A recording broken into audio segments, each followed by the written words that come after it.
Hello दोस्तों। आज हम एक शानदार सा स्टॉक लाए हैं जिसकी फंडामेंटल काफ़ी स्ट्रांग है दोस्तों। आप सभी लोग उस कंपनी का नाम जानते होंगे, अगर नहीं जानते तो ये सुनो, नव भारत वेंचर। हाल में ही उस कंपनी का नाम चेंज करके नवा कर दिया गया था, जो कि एनएसई और बीएसई दोनों में ट्रेड होती है दोस्तों। ये बहुत ज़बरदस्त कंपनी है दोस्तों। ये बहुत अच्छे अच्छे सेगमेंट में है इनके व्यापार, डाइवर्सिफाई पोर्टफोलियो है इनका। ठीक है, जानते हैं। एक पहला तो है मैन्युफैक्चरिंग में, मतलब मेटल है, मेटल मैन्युफैक्चरिंग में माइनिंग करती है। फिर एग्रो बिजनेस में है दोस्तों, और रिसेंट के समय ये मतलब हेल्थ केयर में भी आने की कोशिश कर रही है। आ गई है, मतलब 3 से 4 साल हुए हैं इसके। हेल्थ केयर में भी अच्छा प्रोग्रेस कर रही है दोस्तों। आइए स्टार्ट करते हैं चर्चा अपनी। ये तो ब्रीफ इंट्रोडक्शन था, अब चर्चा यहाँ से स्टार्ट होगी। 1972 में कंपनी की स्थापना हुई। इंडिया में फेरो एलॉय मैन्युफैक्चरिंग के रूप में एक मल्टीनेशनल कंपनी बनकर उभरी। ये कंपनी बिजनेस करती है, कहाँ कहाँ ऑपरेट करती है अपनी बिजनेस को?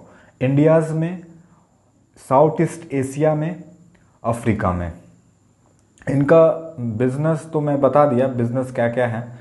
बेसिकली मेटल मैन्युफैक्चरिंग करती थी, पावर है, पावर यानी एनर्जी सेक्टर में है, और माइनिंग है, एग्रो बिजनेस है, हेल्थ केयर में भी 2 से 3 साल हुए हैं इनके, उनमें भी प्रयास कर रहे आगे बढ़ने की।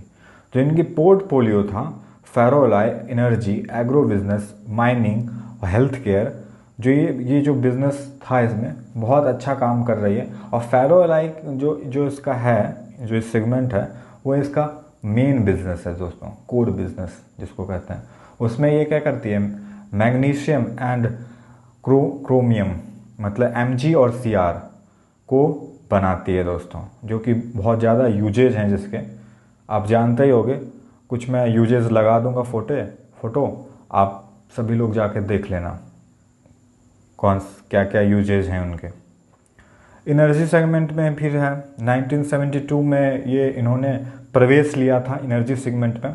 इनका फेरो एलॉय का जो बिजनेस है उसमें ये पावर जनरेशन करती है ना, जो तो वो सिर्फ अपने फेरो एलॉय के जो फेरो एलॉय में जो पावर की ज़रूरत होती है उसे पूरा करने के लिए अभी तक फ़िलहाल काम करते थे। लेकिन आगे वो प्रयास कर रही है कि इसको इंक्रीज़ किया जाए और हम सप्लाई भी कर सकें पावर को अदर्स जगह पे जहाँ ज़रूरत हो वहाँ हम पावर की डिमांड को पूरा भी कर सकें। तो उसके लिए मेनली प्रयास कर रही है ये दोस्तों। और पहला बात तो ये कि जाम्बिया जैसे कंट्रीज़ में वहाँ पे एक तरह का ये सारा चीज़ मतलब सारा चीज़ ये अपने ही अनुसार चला रही है। जैसे यहाँ पे रिलायंस हो गए, बड़े बड़े इन्वेस्टर हैं, जैसे इन्वेस्टर में बोल दिया, कंपनीज़ हैं, रिलायंस हैं, टाटा हैं, बिरला हैं, जैसे जैसे बड़े बड़े कंपनीज हैं ना, तो जाम्बिया जैसे कंट्रीज़ में ये बड़े कंपनी के रूप में उभर कर आई है। छोटी देश है जाम्बिया, आप सभी लोग जान रहे होंगे। तो मैं थोड़ा सा बात कर लूँ कि माइनिंग का इनका, तो कोल सेक्टर में माइनिंग इनका है। माइनिंग में इनका साउथर्न अफ्रीका कोल सेक्टर में है, ठीक है। एग्रो बिजनेस में इनका एक शुगर प्लांट भी है दोस्तों, एग्रो बिजनेस से रिलेटेड शुगर प्लांट है, और बाकी एग्रो प्लांटेशन सब जाम्बिया में है, ठीक है। तो हेल्थ केयर तो मैं बता दिया कि ये हेल्थ केयर का बिजनेस और स्केबल कर रही है दोस्तों, धीरे धीरे स्केलेबिलिटी की ओर आगे बढ़ रही है दोस्तों। पावर कंजप्शन कॉस्ट को घटाने के लिए ही इन्होंने एनर्जी प्लांट के ऊपर काम करना चालू किया। ये तो मैं बता चुका आपको।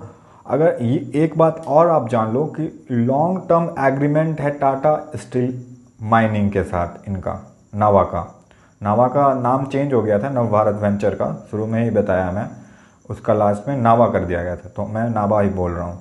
नावा का एग्रीमेंट है। एग्रीमेंट कब से है? 2020 से, 1 दिसंबर 2020 से 2025 तक है दोस्तों, 31 मार्च 2025 तक।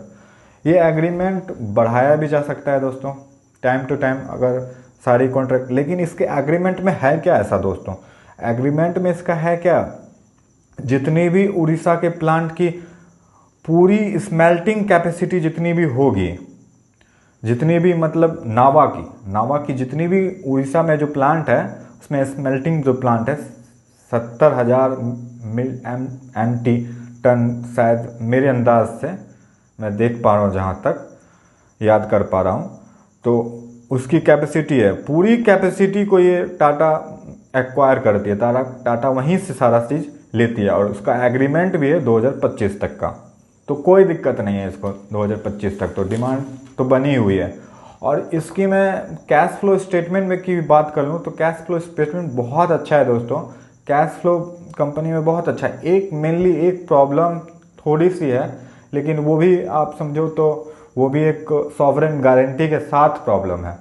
मतलब एक छोटी सी ये प्रॉब्लम है, एक जाम्बिया में जो एक इलेक्ट्रिसिटी का जो प्लांट इन्होंने बैठाया था, तो उसमें कुछ मतलब जनरेशन में जो भी सप्लाई करती है, जो भी कुछ करती है, तो वहाँ पे कुछ प्रॉब्लम आई थी, जो कि वहाँ के गवर्नमेंट ऑफ जाम्बिया के साथ इनका टाई अप है। तो गवर्नमेंट ऑफ जाम्बिया बोली है कि हम सॉवरेन गारंटी देते हैं आपको। और इनकी पी की बात करें हम, पी इनकी बहुत 0.6x के मल्टीपल में आपको मिल रही, बहुत लेस मिल रही है, बहुत आसान, मतलब समझो फ्री का आपको शेयर मिल रहा है अभी। फ्यूचर एक्सपेंशन की बात करें तो ये अपने 300 वाट कैपेसिटी को बढ़ाकर 600 मेगावाट करने जा रही है। अभी तक की जानकारी आपको कैसी लगी, आप प्लीज कमेंट बॉक्स पे लिख के बताएं। और आपको अब किस टॉपिक में वीडियो चाहिए प्लीज कमेंट बॉक्स पे लिख कर बताएं। और प्लीज लाइक करें, सब्सक्राइब करें हमारा चैनल, क्योंकि आपका लाइक और आपका सब्सक्राइब ही हमें इंक्रीज करता है वीडियो बनाने के लिए। Thank you.